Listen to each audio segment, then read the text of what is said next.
para sa mga masakit ang kalawasan. Ang haplas sa mga... Boss, kasi kung gusto mo na, ay mga pangaplas ako dito. Para mana sa ano? Sa mga Sapay yun.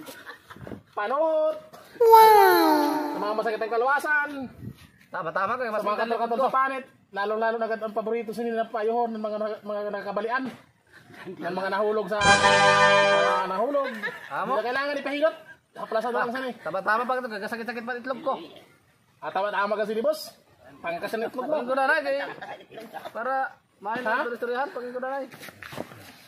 Daw, basi ko na rin sa kamot ko. Sige daw. Apa boss? Hindi kita kitumuan ito. Alak. Apa ka medyo ba? Apa ka medyo maharang-harang na. Pamatag mo sini maharang-harangin si Gida. Amo gali. Lagi maaari mo katag. Inaman na siya. Ini. Tiksyon ni Sad.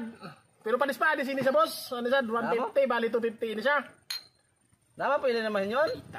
Pwede man hihingiwan boss kay PWD ka man. Hatag ko na sa 150 na lang. Libre ko na lang sa imo Sad basta magkuha ka. Dili magda sa mga overprice. Dili man ni maka-overdose boss kay inahaplas-haplas malay ni. Sige, mas mayo. Lagi makuha ng kwarta ko. Sige. Aw na, ano man ini man kay? Ay! Babali na sa mga bali. Babalian man kita sa inyong trabaho. Sabi Boss. mo, mayo na sa mga bali. Ambot nga ni, bagan dili ko asigurado boss. Sabi mo ganun sa ako, mayo na sa bali. Sabi man lang ninda boss, maay ko din sa bali. Ay, palo ko mga Ano nga, bagan babalian man kita sa ni.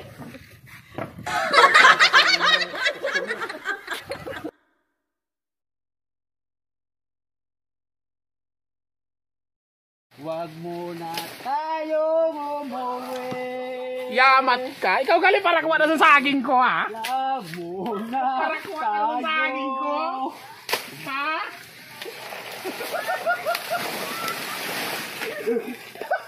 Buang ko. Uway mo. Turak-turak.